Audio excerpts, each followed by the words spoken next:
Hello and welcome to episode 53 of Let's Run Facebook Ads, the podcast with myself, Nick Boddington. Today, we're going to be talking about the key to making more money with your Facebook ads, and that is how to retarget audiences that you have built. We call these custom audiences. Let's get straight into it. Hello and welcome to another weekly edition of the Let's Run Facebook Ads podcast. How are we all today? I hope everyone is well. I've quickly come in here, not quickly because the podcast isn't important to me. Don't think that. I love everything that I do at the podcast and I love the feedback we get. It's brilliant. But I sort of have to plan my day around it. And it's kind of got to like 3:30 in the afternoon. I'm like, wow, I need to do the podcast today. So I've like quickly got up here, turned the light on, got the microphone plugged in and thought, what can I talk about today? Why not talk about what I've been doing today, which is custom audiences. Now, I think what most people get confused about with Facebook advertising, well, with all advertising in a way, is that they expect to get a sale from the first ad they put out. Now, if you're building a bit of a sequence and if you listen to this podcast enough, you'll know that we talk about the top of funnel, middle of funnel, and bottom of funnel.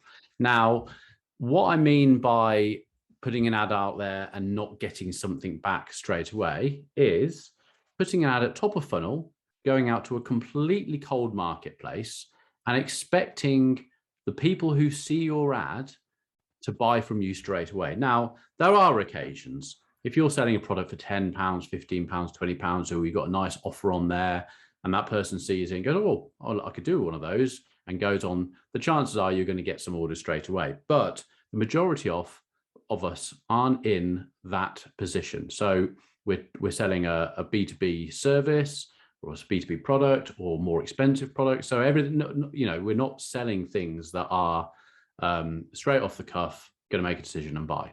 So we have to look at this in a slightly different way. What we call it, and I say this a lot, is low hanging fruit. Most people are putting an ad out there to get low hanging fruit, i.e. the tree has got a couple of ripe apples on it and everyone's jumping in for those ripe apples. And what I mean by everyone on the platform is going out. I'm not talking about your competitors. I'm just talking about advertising in general are all going out just to try and get the quickest wins possible.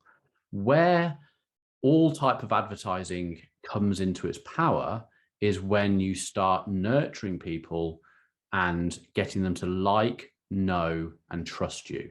Then you can start taking the nice fruit as it starts ripening, because as that fruit starts ripening, you're getting your retargeting correctly, and those people have seen you, they've clicked through to your website or they've gone on your Instagram, they start looking around, then they see another ad from you, and then you're helping that buying cycle because they're getting to not like you, know you, and trust you. Okay, so how do we do that in Facebook? We do it with something called custom audiences, and this podcast is going to go a little bit into the whole, not techie side, just I'm going to go through the custom audiences with you in a way that you can actually start thinking about what you're doing in your advertising and how you can use those audiences to retarget. So, I'm going to assume that some of you are doing website clicks, getting people to go through to a website. I hope you're using conversions for that.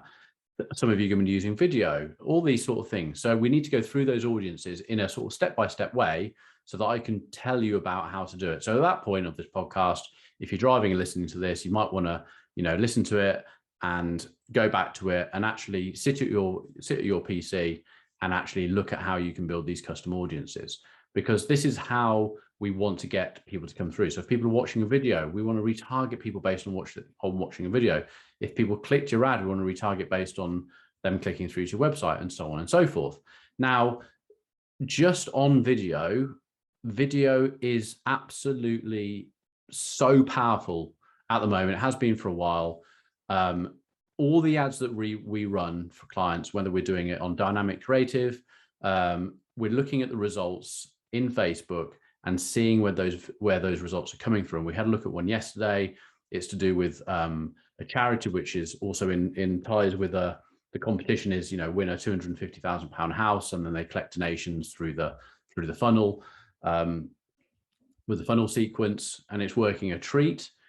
when we have a look at it, we'd put some still images, we put some videos in there. The videos are off the scale winning over everything else. So think about the sort of times we're in. If you're not doing any videos, think about the times we're in at the moment, where reels are becoming very, very popular because they're trying to keep up with TikTok. TikTok are like taking over the world, like Facebook did many years ago, apart from Facebook has already set up the trends of how to run ads and this, and TikTok are just taking all the best things from Facebook and trying to compete with them. So it's all about video. And the reason why the platforms love video is because it's engaging. So it's stopping us on the scroll to watch a video for 6, 7, 15 seconds, 30 seconds, minutes.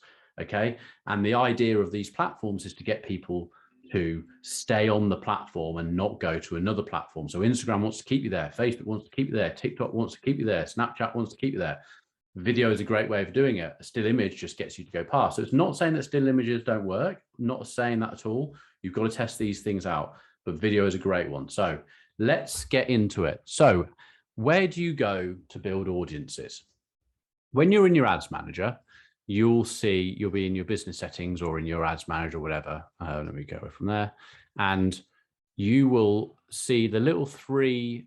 Oh, excuse me, if you can hear any noise in the background, someone is, as I'm doing a podcast, decided to do loads of drilling.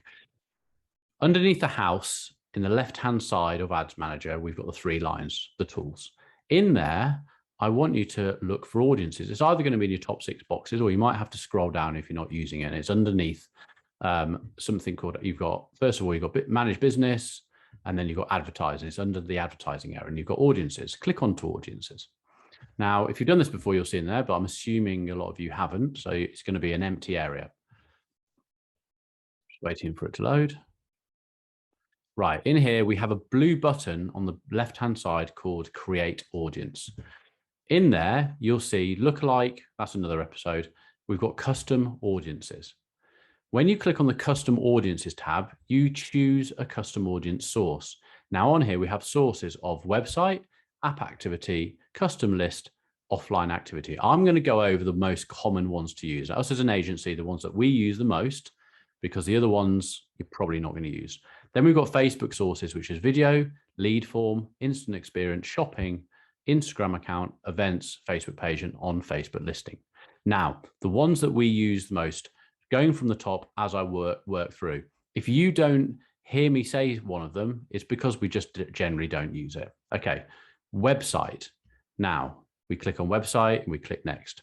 Now in here, it pulls up everything we need to do. Include people to meet any of the following criteria. So what we're going to do in here, we're going to have the event as all website visitors, and we're going to keep a retention. Retention means basically how far back we want to go with the Facebook history of people. So we're going to go back 30 days, 45 days, 100 days. Now, what I would do for retargeting, depending on how much traffic you're sending at the top of funnel, like so you've got your cold ad going out to a cold audience. If you've got a lot of people actually coming in there, then you can go down through a 30-day retention or even 15-day retention. So base it about around building it, or think of it logically. If you haven't got many people coming to your website, you're not spending much money on your ads, and you've got no other traffic coming from anywhere else, then you might want your retention to be like 90 days. So you're going back 3 months. If you've got loads coming in, then you might want it to be 30 days or 15. Let's keep on 30. So basically what we're saying here is anyone who visited the website, and name it. You can audience name anyone who visited my website, for instance, name it whatever you like, but just make it sure that you remember it, and also put the retention in there. So website visitors, 30 days. Now in the little drop down of website visitors, you can also do specific pages. So you can also say, okay, people who visited a particular page on my website, and you can insert the URL. And you can also use events, people who, if you've got page views, leads, add to cart, purchases. So you can build custom audiences based on all those different things that are happening on your website. Great tool to have. Next one is customer list. So if you've been collecting email addresses for over the months or years, and you've got a few thousand or even more email addresses in your business, or let's say your Shopify site, and you're asking if you can remarket to people, and they give you your email address, they subscribe to you, you can insert them into here, upload your customer list in a CSV file, which is like an Excel spreadsheet, into Facebook, and Facebook can build a custom audience. So you can start showing the ad to people where you've got their email address. Nice and simple. Facebook sources, video. Now, this is a really interesting one. So when we go on to the video one, we can start looking at, again, retention, but this is where we can start looking at, these are the options we have. People who viewed at least 3 seconds of video, at least 10 seconds, 15 seconds, and then for longer videos, 25%, 50%, 75%, and 95%. Now, if you're doing an educational video or you're doing a live, you've done a video live or whatever, where you're talking to the camera and you're generating a lot of interest of people watching you on Facebook or Instagram, and they're actually really engaging and watching you. So let's say you've got a 4-minute video. If people have watched a minute, like a minute in social terms in this massively busy world that we live in, if you've got someone engaged for a minute or even 30 seconds, that person's really engaged with the product. It's not, 30 seconds is a long time. So you can start building audiences based on the length of time. Now, if we're doing something like a 7-day stack, which you heard me talk about, we'll do like anyone who watches 3 seconds. We want to build anyone into that. But if we're spending a lot of, a budget at the top of funnel to get someone to watch a 1 minute long video, I want to start creating audiences based on who's watched 30 seconds of that, or even 25 seconds, 25% of it.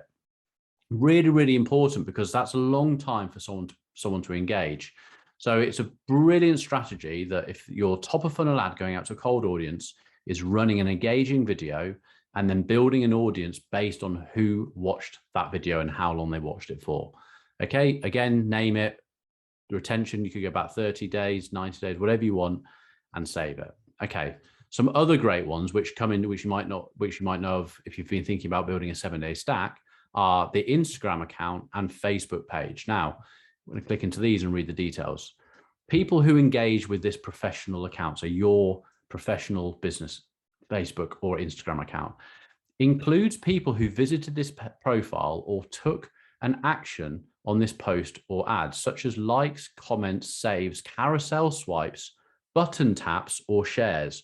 Basically, anyone who does anything when they see your ad is going to engage with this. But the other thing which is great with this, it doesn't even need to be an ad. If you're doing a lot of video organically, you can choose it. So all you're doing here is choose your source, and then from the source, you can choose the videos that you're actually looking at doing. So anything that's been going on, if people have touched the videos, if they've swiped on carousels, you can actually bring that in and build an audience out of it. So absolutely amazing. Love it. The other one to do is Facebook, but they're exactly the same. So you can just choose Instagram account or Facebook account. I would build both of those. It might be that you don't do anything on Facebook and you just use Instagram. So just build an Instagram account. Okay. So that is a great way of retargeting. So a 7-day stack is basically where you build a website visitors, video views, Instagram and Facebook, all on a 7-day retention. And then you build an ad based upon retargeting people in the 7 days. So all you need to do to use these audiences is when you go and build an ad, on your ad set page, you go to create audiences. Okay. Now that's the area where you've got, for instance, your interests. So you can start bringing in plumbers or horses or cats or whatever. And you can start building up based on the interests. Okay. Now in there, rather than choosing the interest, just above it, I'm going to remind myself by just going in. So I'm creating a conversion ad here. Remember, we always talk about conversions. And in the second bit, which is the ad set page, we've got our website at the top. We scroll down, we've got our audiences. There's a little header called custom audiences, and under that is a search existing audiences. If you click in that box, you usually have to click in and click out and then click in again. You'll see lookalike audiences, which we're going to have another podcast about, and custom audiences. Okay, so from a custom audience, you'll start seeing in here all the ones that you've created. Now, remember to label these how you want, because I've got here Instagram visitors, 365 days. I've got Facebook engagers, 7 days, Instagram engagers, 7 days, website visitors, 7 days for this one particular account. So then what I can do is I can start pulling in these so that I retarget the people that have gone through my ads, whether they've watched the videos, whether they've clicked links, whether they've swiped carousels on my Facebook ads, whatever they are, we want these. This is gold dust. It's hard enough to get those people to come through. Now we've got those people to come through. We've paid Facebook we're essentially leasing eyeballs off Facebook. And what I mean by that is these are all people on Facebook, and we're trying to get their eyeballs to see our ad and convert with it. Yeah, engage with it, sorry. And we want them to engage with that ad. The minute they engage with the ad by clicking on it or swiping it, guys, don't waste it. Build a custom audience based on it. So the first thing, even if you're not thinking of using these custom audiences yet, go into your audiences area and start building all these different custom audiences so you've got it, okay? You'll always have it. And if especially if you've got a lot of traffic and you start building things on 7 days and 15 days for your audience retentions, it means that it's always keeping fresh. So anyone who goes past 30 days drops out of that audience, and it's being filled up with new people coming on. That's audience retargeting. That's how you build audiences. Great for retargeting. On another episode, we'll go into how we actually use these and how we can build those ads, and different techniques we can do in looking at copy and creative. The next episode I'm going to be talking about is going to be a nice short one, but we're going to look at lookalike audiences. So how we can use a custom audience we've just built and how we can create that into a lookalike audience to find more cold traffic, which is going to be more relevant to what we're trying to sell. I hope that helps, and I'll see you on the next one. Bye for now.